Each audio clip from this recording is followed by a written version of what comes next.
What's up, amazing viewers? Thank you for tuning in here. I really appreciate your time and attention. So what I'm going to share with you in this video is the results of basically spending a year and a bit. The pictures I'll show you are basically from a year time, but at this point I've been doing a sort of high intensity approach to exercise for a year and a bit. So the first picture that you'll see, I had been doing it for a couple months, I think, at that point. All right. And so during this year, I basically used the same strategies for the whole time. And I'll explain what those are closer to the end of the video. I had enough time to spend a few months in a maintenance period. Then I went into a bulk in December and stayed in that bulk for a few months. I think it was about four or 5 months, maybe something like that. Though near the end, it was really tough to gain any more weight. And that's usually how I know that it's time to end the bulk, is when like I'm just trying to eat more, my weight is just not changing and it's getting expensive and I'm feeling kind of gross. Not that I ever got super overweight or anything. I maintained visible abs. I have a lot of trouble getting past that point because I'm just naturally a pretty lean individual and quite a hard gainer. It took me a long time to put on mass. You'll see from the first picture as we get into this stuff. But so I had time to do a bulk, and then at this point I'm now about 2 months into cutting back down. So I've lost 5-ish kilos, which is approximates about 10, 11, 12 pounds, something like that. And so you can see the abs a lot more and that kind of stuff without a whole lot of muscular loss. Okay, so let's take a look at the results.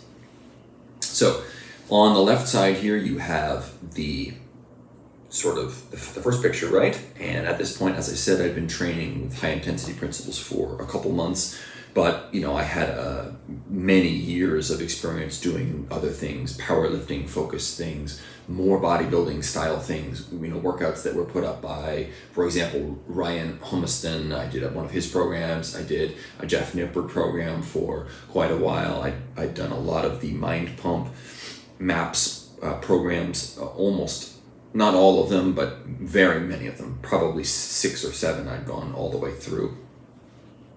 531 Jim Wendler's program, which is basically a powerlifting program. I spent a lot of time doing calisthenics. So long history of stuff, and you can look at the picture on the left there and see that I'm not a huge guy, but I do look like I probably work out. And at that point I had put on geez, it must be like 15 or 20 kilos. So that's like 30 pounds of muscle onto my frame. So I was a very skinny person originally. Okay, and then on the right side there, you can see a year later. And those are the results from 1 year of training with high intensity principles. So in terms of measurements, I was able to add 7 centimeters to my chest while I was still in my bulk or near the end of my bulk. But then when I cut back down, it ended up being about 5 centimeters to my chest, which is a bunch, right? 5 centimeters to your chest after training for 10 plus years or something like that. That's quite a lot. On my arms, I added about 1 centimeter, which is not a ton for a year of training, but my arms had always been more developed than other parts of my body, so it makes sense that they would have come along slightly less than the other parts of my body. But still, 1 centimeter to your arms is not nothing, right? Arms it's hard to add a lot of size to your arms because obviously they're not as big, and not the muscle groupings. Okay, and then on my legs, I added about 2 centimeters or an inch-ish to my upper thigh. So I'm pretty happy with that. I'd like to add a little bit more to my legs. They've just been skinny for basically my whole life, but I'm happy that they are getting a little bit of size. Okay, so that, and as you can see from the picture, it's basically the same amount of leanness there. I haven't lost a whole lot of leanness. The abs are just as visible, and I'm using the same filter there to accentuate it, so there's no trickery. It's also both taken outside around the same time of day in the same natural lighting. So it's not exactly the same pose, but there. So those are the results in terms of hypertrophy. How about things like performance? Well, it's really hard for me to say whether or not I can lift more now, or whether I'm stronger, let's say, I can certainly not like deadlift as much or squat as much, but that's really because I don't do those exercises the way that I used to. And we'll talk about that closer to the end of the video. So if you said like, what are your 3 powerlift totals? They've absolutely gone down, 100%. However, that doesn't mean that I'm any weaker in a functional sense, right? So when I say do grappling, right, jiu-jitsu or wrestling, or when I hit the heavy bag or anything like that, I still feel super strong. In fact, I feel stronger than I used to, and I feel quick as well, which you might not expect. And again, later on in the video, we'll get into why. But a lot of that probably has to do with the fact that I am way less injured now, right? I still have some low back issues occasionally. I still have some muscles that feel like they're not working exactly the way I would like them to occasionally. But overall, like my shoulders are in better shape, my low back, my knees are in much better shape, my hips are in much better shape. Like I couldn't even, kick. I couldn't even kick really after a life, I've done Taekwondo and kicking arts, and I've always been a good kicker, but my left hip was so jacked up from doing tons of squatting and stuff like that. I could barely kick with my left leg. It was terrible. And now I'm back to throwing kicks with relative ease. So in that sense, I'm much more capable, and you could say stronger. And I want to get into this really briefly here. Something that you'll hear a lot from exercise enthusiasts of the traditional sort is that barbell lifts like squats and deadlifts are the most functional exercises. And you can kind of see what they're talking about, right? Because those are typical movement patterns, sort of squat. But at the same time, like a back squat is just as arbitrary as any other exercise. How often in your life do you load a bunch of weight that's symmetrical onto your upper back and have to lift it up with your legs? That literally never happens. Same thing with like picking up a barbell off the ground for a deadlift, right? Yes, you have to pick things up off the ground, but often you're picking it up with like a rounded back and you're having to carry it in front of you, these sorts of things, right? Those of us who do play sports or martial arts or something like that know that like functional strength is strength that you actually is usable, right? And doing like even when I was powerlifting and doing jiu-jitsu and stuff like that, I feel like it didn't translate all that much. I don't know if this translates any better, but I'm less injured and I'm still strong, right? So in that sense, it is much more functional, and there's no such thing necessarily as a more or less functional exercise. What's functional is strong muscles, and then you need to practice whatever skill it is that you want to be functional at. That's what it is, okay? So injuries gone away. Still strong, obviously bigger than I used to be. Okay, so how did I do this? Well, a couple things. One, slower rep cadence without avoiding any sort of lockout position generally. So never fully straightening my arms, never fully reaching a point where my skeleton was supporting the weight instead of my muscles. Largely slower, though, with the positive portion of the rep. I did tend to go just a little bit faster. I like the feeling of really, really yank, but you don't want to, I was about to say yank, you don't want to yank the weight, but it's okay to go a little bit faster in the positive portion of the rep. I heard that from a great YouTube channel, Mr. America Hart, who I highly recommend. I learned a lot from him. So slightly slower, avoiding lockout, right? And I think that's got a lot to do with my injuries getting better, okay?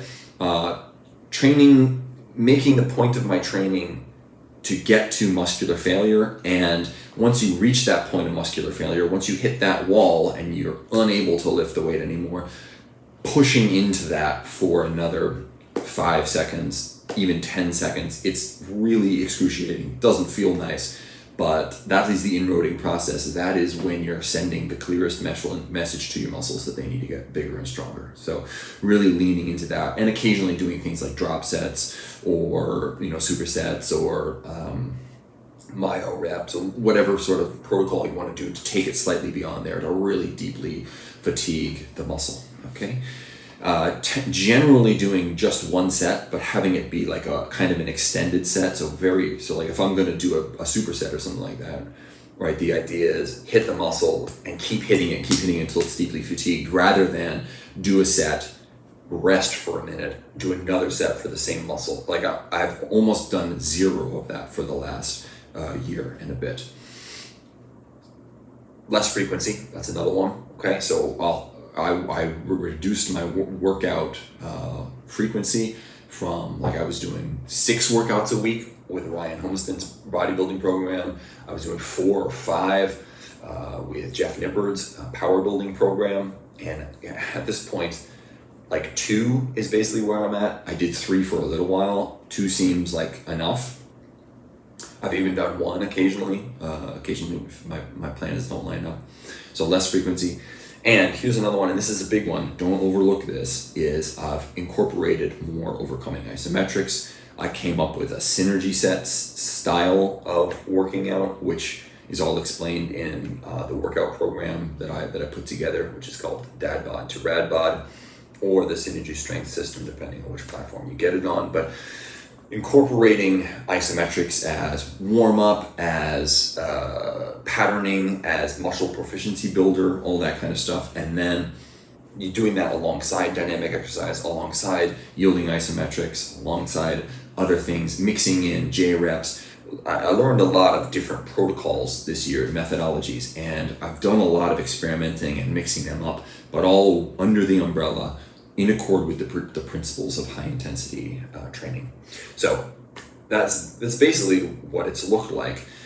And this is the thing that I really want to stress about it, is that I have spent so much less time exercising than I used to. So much less. It's crazy, right? When I was doing, let's say, Jeff Nippard's program, even though that wasn't the most time intensive one, right? Even though it's like 4 workouts a week, it's at least an hour workout each time, right? So that's at least 4 hours, right? Plus I had to go to the gym for it. So there's a travel time, right? There's changing clothes, all that kind of stuff. So even leaving that aside though, you're spending 4 hours at least in the gym. And now the way I'm training, I would say it's an hour and a half a week, probably maximum an hour and a half a week. And that's, I'm doing things like neck exercises, I'm doing micro workouts, I'm doing isometrics, throwing them in here and there. I'm doing other sorts of things that I didn't used to do. And so the time commitment, and like an hour and a half, that's less than half the time each week. You know, like, what if I gave you an extra 2.5 hours a week? Now, 2.5 hours on its own in a week doesn't sound like a ton of time, but think about that. That's like another work day and more, right? Each month you get a free day to just do whatever you want.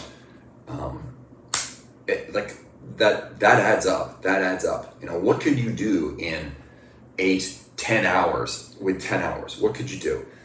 You could get, you know, it takes 20 hours, for example, right? The first 20 hours of learning a skill is the most crucial part. That's the time when you learn the most, when you advance the fastest. And if you can spend 20 hours learning a skill, you're not going to master the skill, right? Unless it's something very, very easy. But you're going to develop a high level of proficiency, and you're going to be functional at that skill. So you could learn a new skill to a highly functional extent every 2 months. Across a year, that's 6 new skills a year. Now, what could you do with 6 new skills a year, right? And you're getting equal results, if not better, in terms of your health, your performance, your aesthetic, all those sorts of things.